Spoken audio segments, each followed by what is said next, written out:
যিটো আৰক্ষীৰ অভিযানকাৰী দলে উদ্ধাৰ কৰিব নোৱাৰিলে সেয়া উদ্ধাৰ কৰিলে পৰিয়ালৰ লোকে।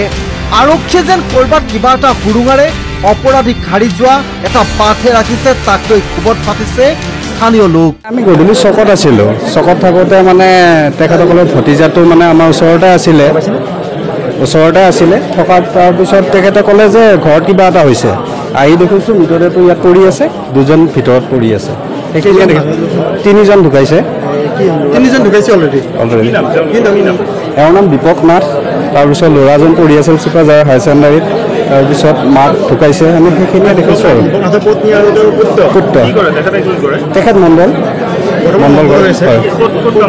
তেখেত কমলপুৰত কৰিছিলে। ক্ৰমান্বয়ে ৰহস্যখন হৈ পৰিছে লাটমণ্ডল দীপক নাথৰ পৰিয়ালৰ হত্যাকাণ্ডৰ ঘটনা।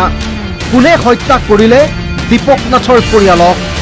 লাটমণ্ডল দীপক নাথৰ সৈতে কাৰোবাৰ মাটি বাৰী সংঘাত আছিল নেকি, তাকে লৈ ৰহস্যৰ সৃষ্টি হৈছে। এতিয়া কেৱল অপেক্ষা আৰক্ষীৰ তদন্তলৈ। আৰক্ষীয়ে তদন্তত কি ৰহস্য ভেদ কৰিব পাৰে।